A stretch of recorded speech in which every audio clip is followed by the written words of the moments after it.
Good morning. तो चलो start करते हैं आज का द हिंदू न्यूज़पेपर एनालिसिस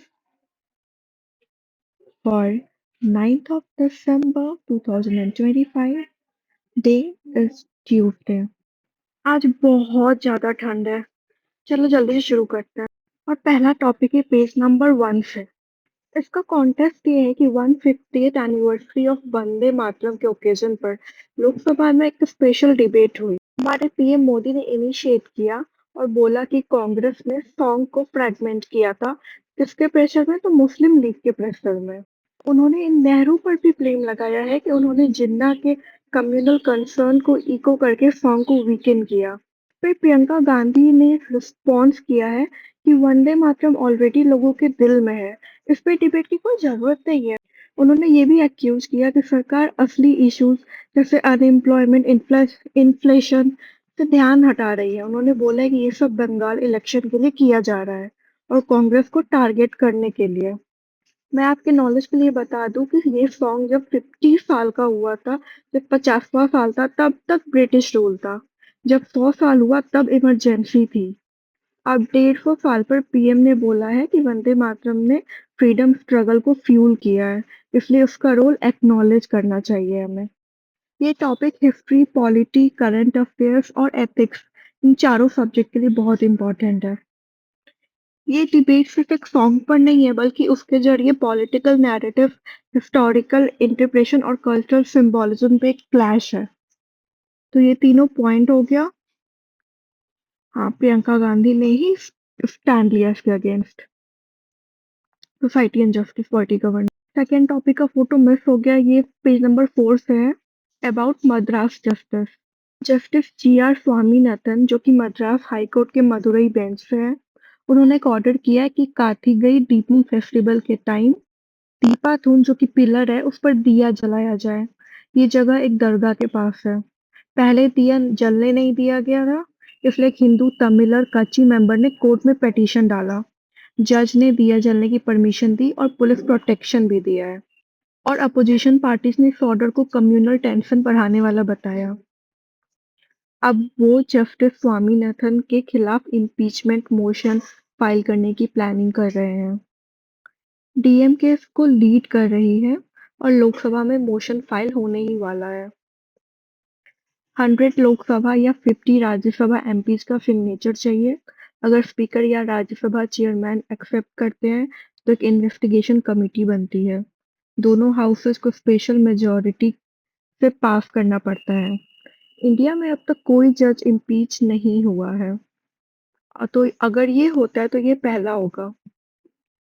ये sorry, society and justice and governance का है। ये इंपॉर्टेंट है polity, current affairs, ethics, GS paper 2 और 4 के लिए। Separation of power, constitutional morality, role of judiciary and religious matters पे। ये एक रेयर केस है जिसमें हाईकोर्ट जज के खिलाफ इम्पीचमेंट मोशन इनिशिएटिव हो रहा है। इसमें कम्युनल हार्मनी और सेक्युलरिज्म के प्रिंसिपल्स भी टेस्ट हो रहे हैं। Judicial independence versus political pressure का क्लासिक केस स्टडी हो गया ये। चलो नेक्स्ट टॉपिक। ये टॉपिक भी हमारा पेज नंबर 4 से है।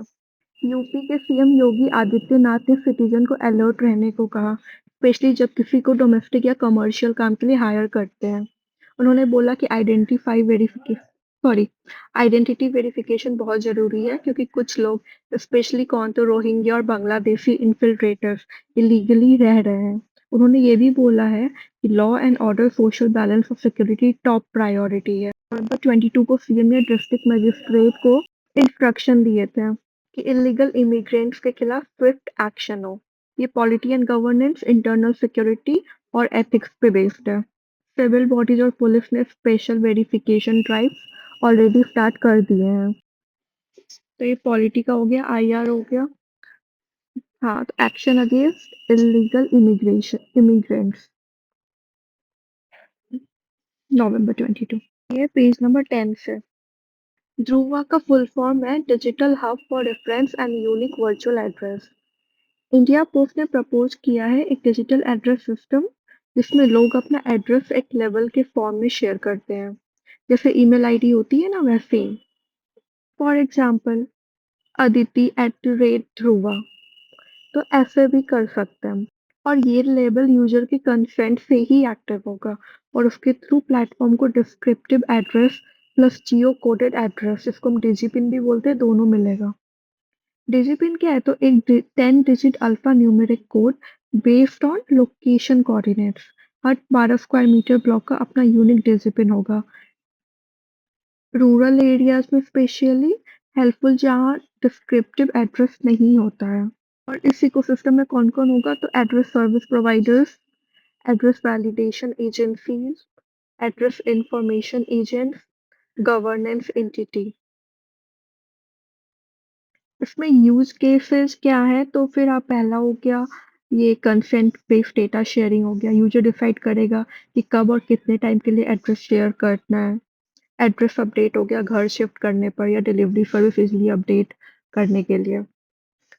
तीसरा हो गया सर्विस डिस्कवरी, लोकेशन के बेसिस पर डोर स्टेप सर्विस का पता चल जाएगा। ये गवर्नेंस एंड टेक पॉलिसी के लिए इंपॉर्टेंट है, जीएस पेपर 2 एंड 3 और एथिक्स के लिए।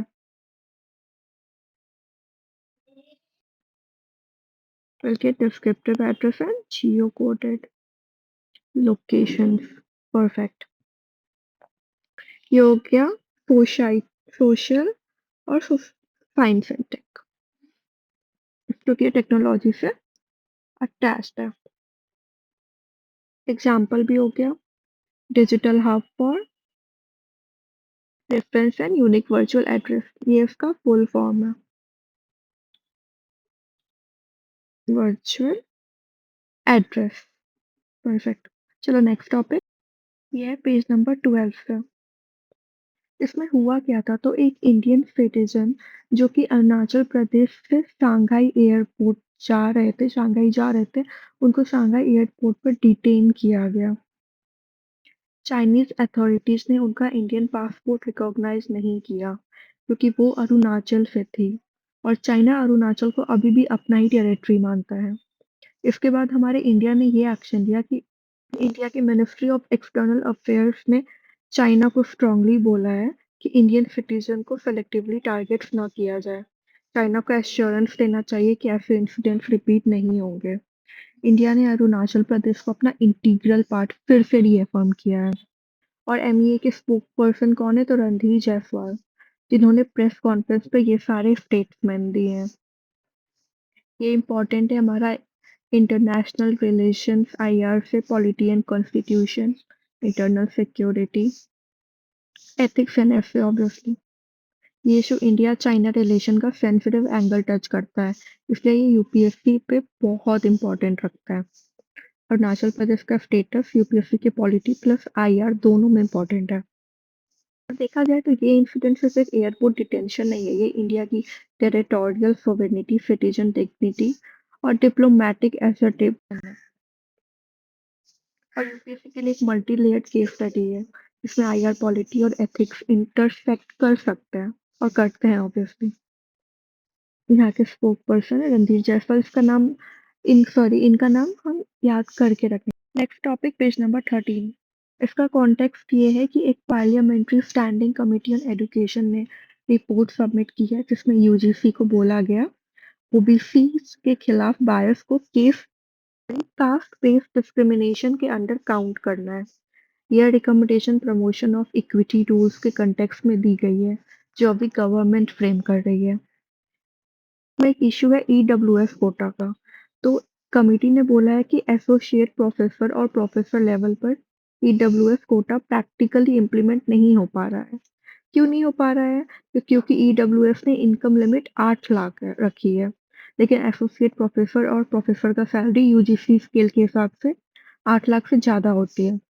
तो इसका मतलब यही हुआ कि जो लोग ईडब्ल्यूएस क्राइटेरिया मीट करते हैं वो इन पोस्ट के लिए एलिजिबल ही नहीं होते हैं। तो कमिटी ने फिर कुछ चीजें जो रिकमेंड की है, पहला ये कि ईडब्ल्यूएस कोटा को रीइवैल्यूएट करो फॉर हायर एकेडमिक पोस्ट, क्योंकि यूजीसी चेयरपर्सन का जो पोस्ट है वो अप्रैल से वैकेंट है, तो उसको अर्जेंट फिल करने का रिकमेंडेशन भी दिया है। ड्राफ्ट यूजीसी रेगुलेशन 2025 को central advisory board of education के साथ डिस्कस करने की बात भी कही गई है। ये हो गया polity, social justice, governance, education policy, GS paper 2 के लिए इम्पोर्टेंट है। क्योंकि ये जो इशू है ये रिजर्वेशन पॉलिसी के प्रैक्टिकल चैलेंज को हाईलाइट कर रहा है। चलो next point. Next headline is from page number 15। Parliament में फाइनेंस मिनिस्ट्री ने डाटा दिया है जिसमें दिखाया गया है कि 7 स्टेट्स ज्यादा कंट्रीब्यूट कर रहे हैं किसमें तो टैक्स में, लेकिन उनको जो फंड मिल रहा है वो सेंटर से बहुत कम मिलता है डिवॉल्यूशन के फॉर्म में। एग्जाम्पल हो गया महाराष्ट्र ने 36.1% टैक्स दिया लेकिन सिर्फ 6.65% ही डिवॉल्यूशन मिला। कर्नाटका, हरियाणा, गुजरात, तमिलनाडु, तेलंगाना, गोवा सबका कंट्रीब्यूशन ज्यादा है लेकिन रिटर्न बहुत कम है। वही दूसरी तरफ देखा जाए तो उत्तर प्रदेश, बिहार, एमपी, राजस्थान इन लोगों ने टैक्स इन स्टेट्स ने टैक्स कम दिया है मगर इनको रिटर्न ज़्यादा मिला है, बहुत काफ़ी ज़्यादा मिला है। जैसे यूपी, इसने सिर्फ 4.6 का टैक्स दिया, 4.6%, लेकिन जो डिवॉल्यूशन मिला है, जो रिटर्न मिला है वो है 15.8% का। तो आप समझ सकते हो 4.6% दिया और लिया कितना, तो 15.8%, तो वो कितना ज़्यादा है, अप्रॉक्स 4 टाइम्स ज़्यादा है। ये पॉलिटी, गवर्नेंस, इकोनॉमी, एथिक्स और एफए के लिए इम्पोर्टेंट है क्योंकि ये जो इशू है ये फाइनेंशियल कमीशन के फॉर्मूला और कॉन्स्टिट्यूशनल प्रोविजन आर्टिकल 280, आप देख लेना आर्टिकल 280, उससे डायरेक्टली लिंक्ड है। केस स्टडी भी है जिसमें इकोनॉमिक जस्टिस और गवर्नेंस इंटरसेक्ट करते हैं। गवर्नेंस और सोसाइटी एंड जस्टिस का हो सकता है ये, तो हम इस पर टिक कर देंगे। Next topic from page number 16। Thailand ने एयर स्ट्राइक्स लॉन्च की है कंबोडिया पर, जिसमें 4 कंबोडियन सिविलियंस और एक थाई शोल्डर की डेथ हुई। बॉर्डर प्रोविंसेस में क्लैशेस हुए। कौन से बॉर्डर्स में, तो प्रिय विहार और ओडार मिनाची, ये कंबोडिया साइड है। थाईलैंड ने बोला है कि ये स्ट्राइक सेल्फ डिफेंस में किए गए। कंबोडिया ने एक्यूज किया है कि थाई फोर्स ने उनके ट्रूप्स पर अटैक किया। 35,000 लोग थाईलैंड बॉर्डर से ऑलरेडी इवैक्यूएट किए गए और पहले भी समर के टाइम 3 लाख लोग डिस्प्लेस हुए थे। थाईलैंड ने इस यूएस बैक्ड पीस डील को पॉज कर दिया था जब एक लैंडमाइन ब्लास्ट में उनके सोल्जर्स इंजर्ड हुए थे। ये इम्पोर्टेंट है आईआर के लिए, सिक्योरिटी, एथिक्स एंड ऐसे। ये जो इशू है ये रीजनल इंस्टेबिलिटी का एग्जांपल है, स्पेशली एशियन कंट्रीज के बीच। इंडिया का स्ट्रैटेजिक इंटरेस्ट भी इनडायरेक्टली लिंक्ड है लुक ईस्ट पॉलिसी के थ्रू। और ऐसे पेपर में तो बॉर्डर्स एंड पीस या सिविलियन प्रोटेक्शन इन कॉन्फ्लिक्ट जैसे टॉपिक बहुत रेलेवेंट है। और ये जो कॉन्फ्लिक्ट है सिर्फ एक बॉर्डर स्कर्मिश नहीं है, ये रीजनल डिप्लोमेसी, ह्यूमन क्राइसिस और पीस बिल्डिंग एफर्ट्स का मिरर है। हो गया, आज इतना ही था द हिंदू में, क्योंकि बाकी तो एडवर्टीजमेंट ज्यादा देने लगे हैं ये न्यूज़पेपर्स वाले।